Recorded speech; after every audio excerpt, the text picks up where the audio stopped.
love who might have fallen, but it's in the end caring, right? Loving, that really makes life worthwhile. Loving, but also being loved. Then number 10 is, it's in line of number 9. Who do you believe more, God or Charles Darwin?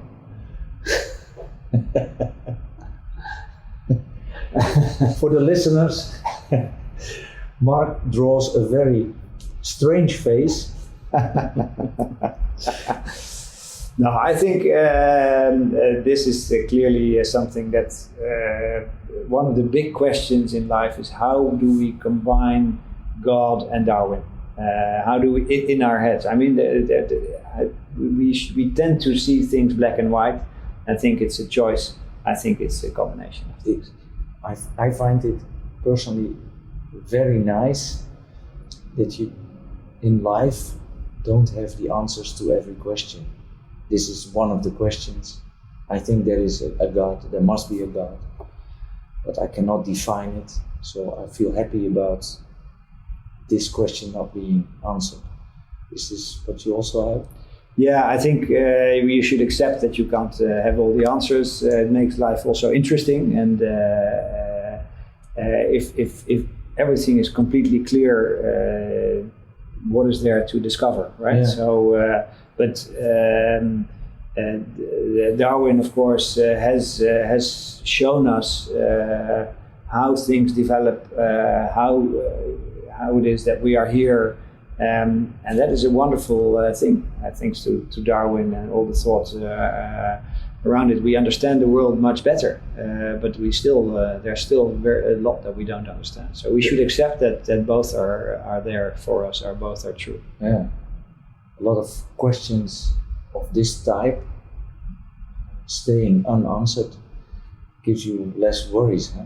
Also, yeah, that's right. Yeah, we try to over-rationalize things sometimes. Wow, why do we worry so much?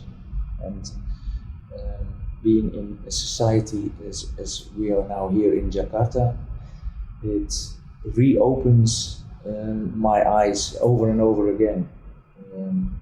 Just being grateful to have the opportunity to even be here, to live this type of life. And I have to say more often to myself, why worry a lot? Yeah. Okay. Number 11, delegate, or I prefer doing it myself. Delegate. Of course, with in mind what is our common goal, but delegating tasks and responsibilities gives people a sense of self-esteem. But also, I'm of course convinced that with a team you can achieve much more. So doing things yourself will limit yourself in your opportunities. So it's not only to delegate to make things easier for yourself and to give people some more nice work to do, but it's absolutely also about being trusting people and in the end being more effective as a team. Number 12, stick to your point of view or looking for compromise. Looking for compromise. There's no such thing in your function. In my function, but also I think this is true for many other jobs and sectors. Trying to find the common ground is where it happens. If you are very linear and very black and white, you will not achieve what you want. Yeah. Where you go, our jobs go separate ways, because I always tend to listen to everybody's opinion and points of view. At the end, there is one responsible, and if 9 people say we have to go to the right, but I'm very convinced and I have the experience that going to the left is more efficient, and we go to the left because I have to take the responsibility for that decision. Yeah, and not the other 9 persons. Number 13. Timnas, Indonesia, with only local and thoroughblood players, or also with naturalized players? Also with naturalized players. I think this phase, it's a phase for me, right? I would say if for a number of years naturalized players can contribute to the success of Timnas, you see that has a huge impact on sports in the whole country. And mind you, 280 million people. There's a lot of talent, but it's untapped potential because infrastructure is not there, because training facilities and training practices are not that well established. So I think having naturalized players in the team, that vision makes sense as a phase, as a transition phase towards I would say Timnas with fully consisting of homebred players, maybe in a number of years from now. So I really think it's really important not only to focus on Timnas, but also on development of sports infrastructure, football infrastructure across the world, across the country. A very good example is that a number of Dutch entrepreneurs, together with entrepreneurs from the Maluku Islands, the Moluccan in the east of Indonesia, where there's a very strong connection to the Netherlands. Many people in the Netherlands have Moluccan roots. So this group of entrepreneurs is developing a sports complex with a training complex, a bit like Papendal in the Netherlands, right? Multifunctional sports facilities, including like here in Jakarta. Like here in Jakarta, but this is in an area of the country, in a part of the country, the Maluku Islands, on Ambon, for instance, where these facilities are not well developed.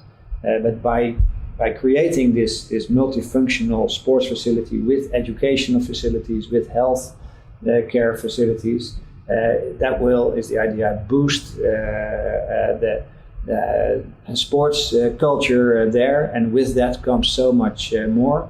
They are planning to have capacity for, I think, more than 40,000 students every year in that facility. So that's quite big, but also really they are focusing, amongst others, on girls and women's football, and that really will give so much extra advantages than just creating better football players. So it's a great initiative that I hope will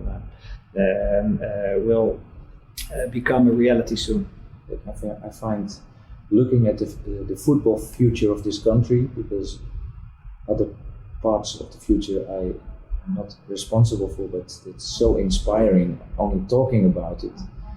And imagine that we can contribute to that, not only in Jakarta, but all the parts of the country that is only talking about it is already very inspiring. That's it. Yeah.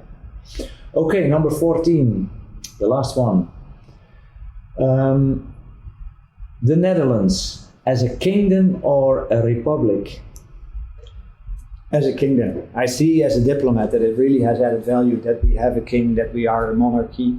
It brings this extra emotional layer to who we are. So our identity is quite it's richer with the king as our head. I say this as His Majesty's ambassador, of course. That's the official title I had. So that's part of the diplomatic world, right? It's our king who gives me a letter saying. A letter for President Prabowo saying, please accept Mr. Gerritsen as my ambassador and grant him the privileges that you would grant to me as well, right? So does he have to sign it officially? Yeah, okay. These are letters of credence, the credentials, so to say, geloofsbrieven in Dutch. Okay. And that really, when it comes from a king, it's really something else than when it comes from an elected president or another type of head of state. Again, this emotion is part of and this feeling. Sometimes you need that to really go the extra mile. We have of course, not only our king, but we also have our queen, Queen Maxima, who has a role for the United Nations, Secretary General to advocate for financial health, to make sure people all over the world have access to finance, that they can open a bank account, but also that they are able and stimulated and educated to use that money wisely, not be indebted, etc., right? Her role opens extra doors. So as the Netherlands, we should be really happy that we have a monarchy. That having said that, at the same time, rationally, I have my hesitations about the concept of a monarchy, right? I think if you would ask me just as an ordinary person, maybe I would even be a Republican. But I see in practice that in diplomacy, representing a monarchy, whether it's in Germany, where they love the Dutch royal house, or it's here in Indonesia, whenever they have, whenever they hear about our king and queen, they love it, right? And that love is something we should cherish. I totally agree. I'm very in favor of a kingdom. Looking at how you call it, the royal house, the king and the queen, and the family. It's also, it gives me the feeling of a tradition, and it gets stronger and stronger. And why? Because we tend to kill all our traditions in the Netherlands. And as I am here now in Indonesia, and I have lived in Turkey, and I've lived in Austria, and those are countries nearby Holland, I would say, and they all are full of traditions concerning national anthem, concerning things in society, concerning celebration days, concerning food, and this is what I miss in Holland. All the traditions are being killed or forbidden, etc., etc. So, would you advise the king and the queen to take place in this podcast? I would certainly try. Could you write him a letter or her? I think it's your podcast. The topics that you raise are very relevant, and I hope that for the listeners, having people like the king and queen in a podcast like this really shows them two things. One that they have values that are really in high esteem, that they respect, and that they are there and they symbolize our democracy, our respect for human rights, international law, etc. But at the same time that they are ordinary people. They're just like you and me, and they're very accessible. And that is also very much in line with the Dutch identity, right? To have a monarch who's also accessible. You can write him or her. You can just talk in the street whenever on King's Day, for instance, when they visit. Yeah. That tradition is also, it's very Dutch and it's very unique. But also something that we should cherish. So I would say just try to get them. I hope you are able to. You can write down their address or email address, and I will write them. Okay, those were the 14. We always, at the end of the podcast, ask a few questions, and it's about is there some kind of a wisdom you would share with us that you would write on your Del's blue tile? That's a good one. I think one of the things you said earlier about the question, isn't love also religion? I would put that on the tile. That's a nice one. I have copyright on that one, but okay. Is there something you can recommend the listeners, like a book, a documentary, a film, a series, a course, museum, cabaret, or maybe something else? Well, I would say the following. We At our embassy, we are very fortunate to have the Erasmus House as part of what we do here in Indonesia. It's a cultural center for Indonesians, for Dutch people, for anyone to enjoy the connection between Dutch and Indonesian culture, whether it's music or photography or design. Is it open for public? It's open for the public. Anyone can come 7 days a week, and it's really a great place to enjoy the connection between Indonesia and the Netherlands. So that would be my advice in this respect. If you are going to your next appointment at 12, and I will go there. Yeah, I'll make sure you will help me. You can visit. Yes. Okay. Who do you find a very inspiring person at the moment? I looked at I was at the game last Tuesday, Indonesia, Bahrain, and I was really impressed by Tom Haaien.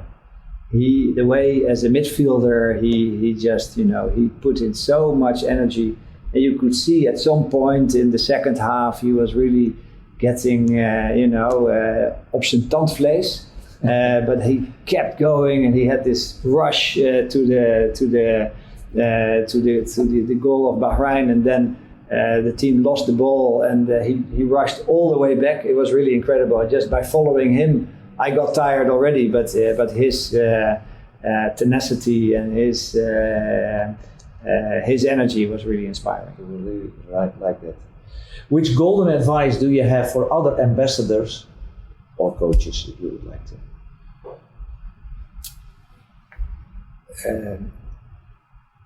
Enjoy what you do. Enjoy what you do. That's a good fundament. Okay, thank you very much, Mark. We always say at the end, the last question is for ourselves, for Bruno and for me. Bruno is not here, obviously. What do we take or learn from this conversation? Or take with us? Inspiring words. A very good look on how you see your personal life, how you see your role as ambassador abroad, being on Dutch soil. It's very honorable. Can you say that? Is that a word? Yeah. Honorable to be in the embassy right now, and I can imagine it's a very honorable role you play here to represent our country in Indonesia. As I have said when I signed my contract, I am very proud to represent a country, and especially a country we are very bonded with. So this is what I take, and you confirm that and make that strong, that feeling stronger. And I don't know if it was possible to make it stronger, but my pride has grown even more. So thank you for the conversation, and I hope to see you again soon, maybe in the stadium, maybe here, maybe